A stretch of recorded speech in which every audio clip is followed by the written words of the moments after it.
Emily and Julia had decided that this year they'd celebrate Julia's birthday differently. Both of them had been dreaming of something extreme for a while and finally agreed on an escape room that promised an unforgettable experience with a touch of adrenaline. They arrived feeling ready for an exciting adventure, something far from their usual evenings at a cafe or club. Standing in front of the entrance, they exchanged jokes and laughed. Emily, a bit nervous, said, "Can you imagine? We'll be like horror movie heroines, but with a happy ending."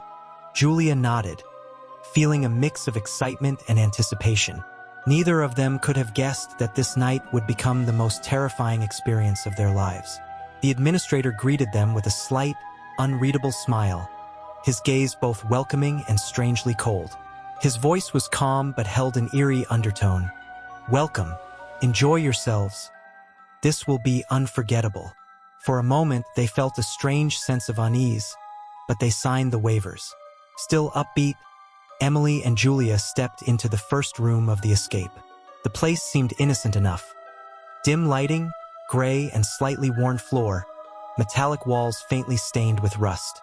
But the unsettling feeling only grew when, with a grating metallic sound, the door locked behind them. A sign lit up on the wall, "Welcome to the game. Activate the mechanism to begin." Next to it was a large red button. "So, you ready?" Julia smiled, giving Emily a gentle nudge forward. They laughed, still unaware that this room was the beginning of real horror. Both girls stood before the button, and Emily, not suspecting a thing, reached out and pressed it with a spark of excitement. The moment her finger touched it, a sharp metal clamp closed around it instantly, cold and merciless. Then, with a brutal and swift snap, a blade sliced through her finger. Emily jerked her hand back, screaming as though the pain was tearing through her throat itself. Shock and horror twisted her face as she looked down at her hand, where blood poured from the wound, splattering the white floor. Her eyes widened in horror as she saw her own finger lying on the cold metal, still warm and stained with her blood. The excruciating pain merged with a wave of fear that her nerves could barely comprehend. Julia, panicking, rushed to her friend but, in her frantic state, accidentally pressed another button, hoping to trigger an alarm or call for help. But as soon as she touched it, a blade slid out beneath her finger, slicing it off with such force that she barely had time to react.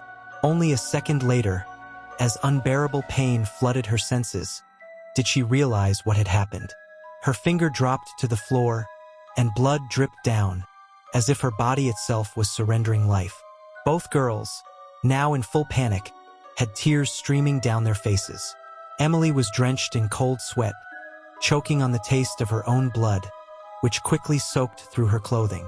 Julia, through her tears, tried to stifle her screams, but the pain tore through her like a sharp blade. Their bloodied hands shook as they clutched them close, as though trying to stop the horror they couldn't control. The room began to feel like a trap, designed solely to watch them suffer. The loudspeaker crackled, and that cold voice returned. "This is only the beginning. Welcome to the real world of pain. Each step here will be paid for in blood." The room, cold and merciless, suddenly filled with a faint, almost imperceptible scent. It gradually intensified, a sickly mix of chemical tang with a sweet hint, almost like the smell of decay or a neglected basement. Emily felt a strange taste rising in her throat, as if the air was thick and toxic. She tried to breathe, but with each breath, a feeling of weakness grew, her legs going numb, and her chest tightening as though she were sinking into a dark, suffocating well. Beside her, Julia, pale and disoriented, gasped desperately for air.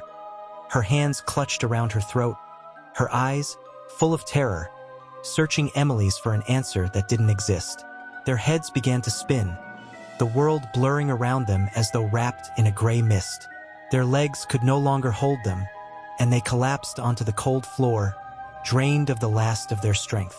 Their breaths grew shallow, like the dying whir of a broken machine. Darkness slowly engulfed them, filling their minds with heavy, sticky despair. With one last effort, Emily tried to open her eyes, but it was useless. She could already feel the boundless, cold darkness pulling her into a vortex of no return. Emily and Julia wake up on a cold floor, still struggling to understand where they are. As they slowly regain consciousness, a wave of agonizing pain rushes through their hands, where their fingers were just ripped away. Trembling, they touch their wounds, almost hoping it's just a nightmare they'll wake from any moment. But the pain, the sticky warmth of fresh blood on their palms, it's all too real. Turning around, they suddenly notice they're surrounded by mirrors, reflecting them from every angle of the room. In the reflections, they see their terrified faces, smeared with blood, and their trembling bodies almost distorted by fear and pain. But something in these reflections seems wrong. Their faces appear covered with grotesque wounds, each more horrifying than the last, with blood smeared across their cheeks and scratches they hadn't even felt. They look at each other, then back at their reflections, confused about which injuries are real and which are some twisted trick of the mirrors. Tears blur their vision, dissolving the line between reality and horror, making them want to scream. "This isn't funny," Julia shouts into the darkness, her voice shaking with panic. "Whoever you are, stop this. We just want to leave." Emily starts pleading as well, raising her hand in front of her, as if hoping someone might see their terror. "Please, this is a joke, right? We just want out of here. You can't do this to us." Suddenly, a laugh echoes from a hidden speaker, a raspy, dry, sinister laugh that makes their hair stand on end. The overseer clearly delights in their fear. "Oh, this is far from a joke." His voice drips with malice and barely contained glee. "You're never getting out of here. This place will be your new home until the end of your lives, which, by the way, might come sooner than you think." Emily feels a paralyzing dread seize her body, as though fear itself were tightening its grip on her, immobilizing every muscle. Julia tries to scream again, but the sound that comes out is faint and hoarse, as if the room itself were absorbing her voice, trapping them in this silent nightmare. "Look closely at yourselves in the mirror." The overseer's voice rings out again, even closer, even more menacing. "This is only the beginning of your true faces." Emily and Julia, still reeling from the sight of their twisted reflections, stumble around the room, clutching their hands, trembling from both pain and terror. They hope to find a way out, but their hope fades as they move through the dark corners of the mirrored room. Bloody handprints smear across the mirrors, as if the very glass hungrily absorbs the signs of their agony and fear. "It's just a horrible dream," Julia whispers, barely believing her own words. Tears streak her face, making her reflection even more desperate. "We have to wake up, we just have to." Emily stares silently into the endless corridor of reflections, as if trapped. Her eyes wander across each image stretching around them, blurring the line between reality and their own fears. The feeling of being trapped grows unbearable, and they start to wonder if there's any way out of this room at all. "Let's just keep moving." Emily's voice trembles, though there's a glimmer of determination in it. "If we stay here, we're definitely not getting out." They walk slowly, swaying and losing their bearings, as each step adds another reflection, transforming everything around them into a horrible maze of faces and shadows. The mirrors show their anguished faces from countless angles, amplifying the feeling of being confined and trapped. Then, Emily notices a narrow passageway between the mirrors. It looks like the only exit, narrow and dark, almost invisible in the maze, as though the room reluctantly offers them a way out. "Look," she whispers, nodding towards the passage. Seeing it, Julia rushes forward, thinking only of escaping this mirrored nightmare. Emily follows, quickening her pace, trembling with fear and pain. Entering the dark corridor, their hearts pound even faster, mixed with the feeling that this is only the beginning of something much worse. The passage leads them into another room, but instead of relief, a growing sense of dread fills them. An intense silence lingers in the air, amplifying the room's eerie atmosphere. In front of them, a narrow pathway stretches, bordered by razor-sharp blades, gleaming cold, illuminated by a pale light. The sight of this barrier fills them with a terror that transforms into pure horror as the overseer's voice echoes from hidden speakers.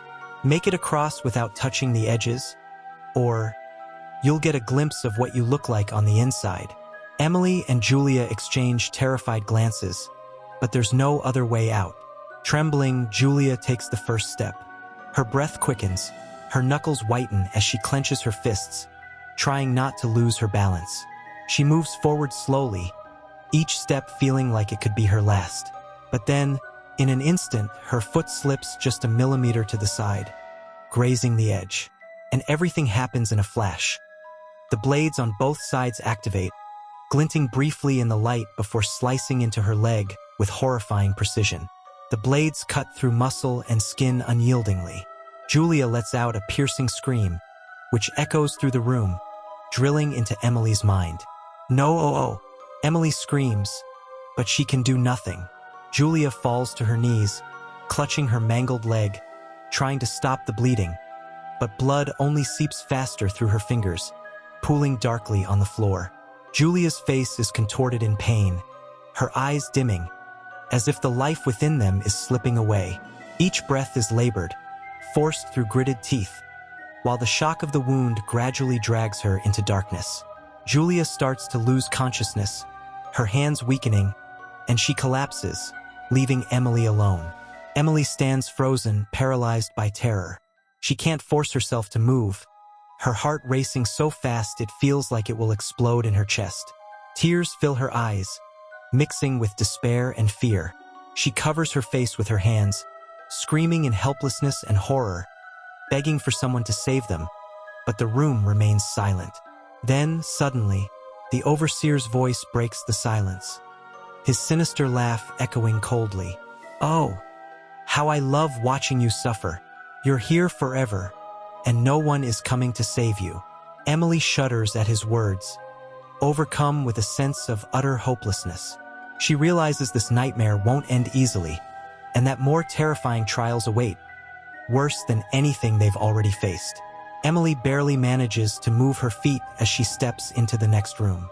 Dried blood from Julia's wound is still crusted on her skin, and her fingers are trembling with fear and pain. The room appears almost empty, but there's a chill in the air that makes her shiver. Then, from all corners, a raspy, menacing voice begins to speak. The administrator. "You must answer a few questions, or remain here forever. The water is already waiting for you." He sneers, each word dripping with poisonous delight. Emily barely has time to open her eyes before feeling something cold and wet beneath her feet. She looks down to see the water rising fast. Panic seizes her heart. Every breath feels heavier, as though an invisible weight is pressing on her chest. The first riddle crackles through a speaker, but her mind, fogged with fear, struggles to focus. "I fly without wings, cry without eyes, born when beaten, vanish when left alone. What am I?" Emily freezes, trying to pull her thoughts together. The water has already risen to her ankles, and the sensation is so real she can't ignore it. Her fingers clench at her chest, trying to calm her panicked breaths. She whispers the riddle to herself over and over, desperate to find an answer. "Fly without wings?" she murmurs, but the words feel empty. Her mind races with fear, and her heart is pounding wildly. She tries to concentrate, but time is ticking. The water continues to rise, reaching her knees. She closes her eyes, recalling her childhood, when her teacher would tell them riddles. Suddenly, she has a hunch. "The answer, is it a cloud?" she says, voice trembling but hopeful. "Wrong." The administrator's laugh echoes throughout the room, and the water rises even faster, now reaching her thighs. The cold seems to seep into her bones, muddling her thoughts with fear. Gasping, Emily desperately tries to find the right answer. Something that flies without wings, cries without eyes. Her brain is working frantically, struggling to save her. Desperation grows as the water level rises, and finally, she feels cornered. What cries without eyes? What flies without wings? The answer, is it the wind? She stammers, barely recognizing her own shaky voice. "Wrong again." The administrator chuckles, and the water creeps higher, now enveloping her waist. Emily feels the icy chill pierce her, and she's barely able to stay upright. Each breath comes harder, and her thoughts scatter like smoke. Then, out of nowhere, a memory surfaces. A quiet room, the sound of a drop falling. She can almost see it in her mind, as if her thoughts are pulling her back to moments when she felt something like this. Something is born when struck, disappears when left. It's...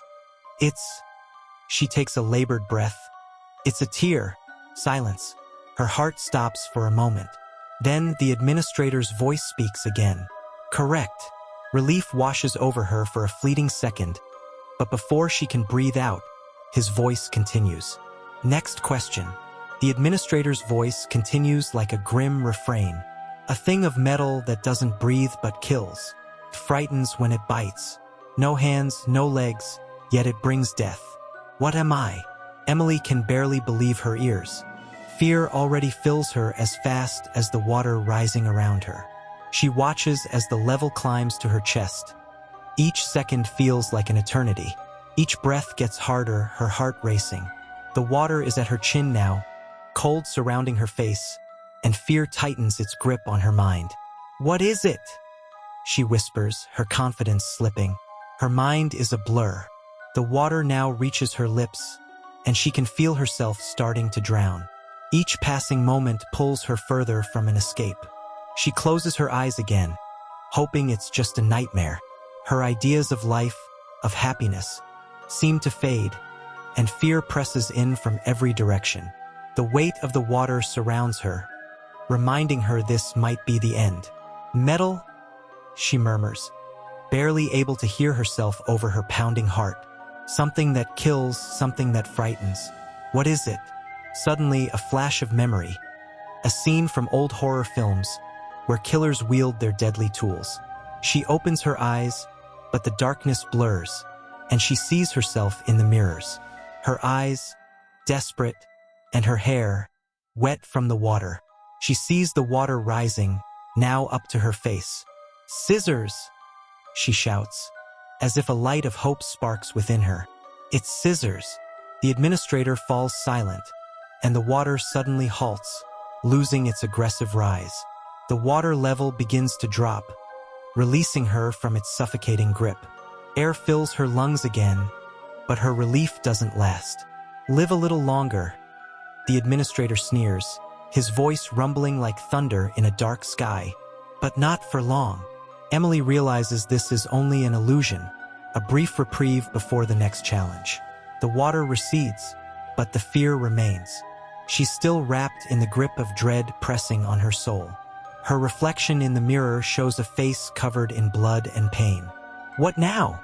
She asks, her voice barely steady as she tries to conceal her fear, each word forced through a tight breath.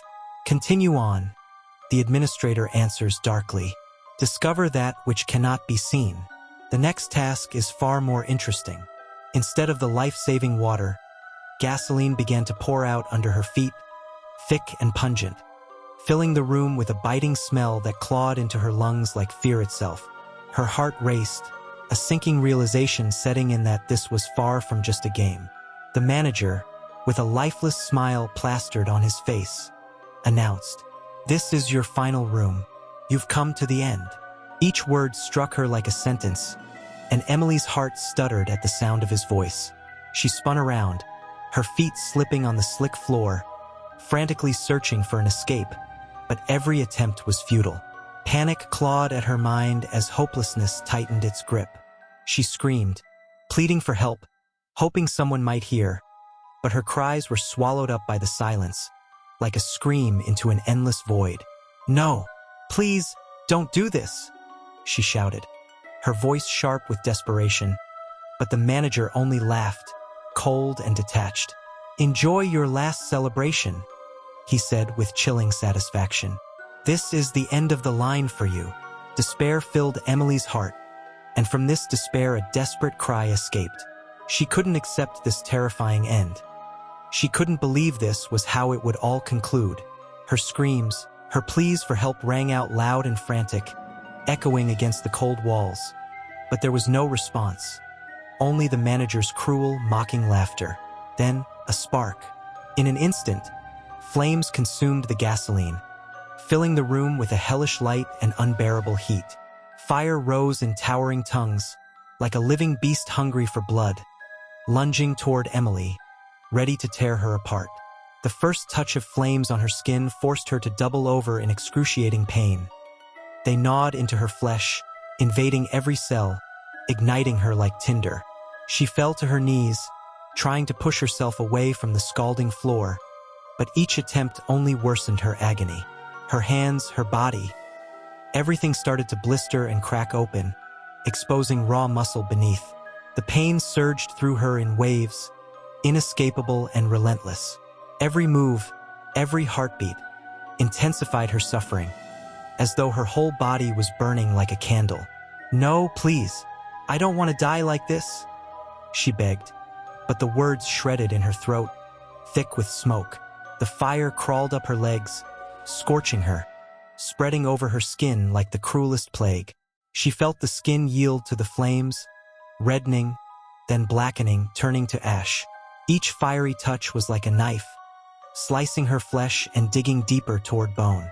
An unspeakable horror thundered through her mind. In one last, broken scream, Emily began to choke. Smoke and searing heat filled her lungs, suffocating her, trapping her in agony, caught between life and death. She fell, weakening, but there was no escape from the pain. It consumed her utterly, devouring not just her body but her very soul, stripping her of any last shred of peace. The manager watched from the screen, his face frozen in a mad grin as Emily began to fade, her agony the twisted peak of his satisfaction. He silently watched as her body fully surrendered to the flames, her last scream dying out, leaving only ashes. The game was over, but the final act, filled with unspeakable cruelty, lingered as a haunting echo for anyone who witnessed it. Leave a like, subscribe to the channel, and let me know in the comments if you've ever been to an escape room. And remember, not every game ends the way you think it will.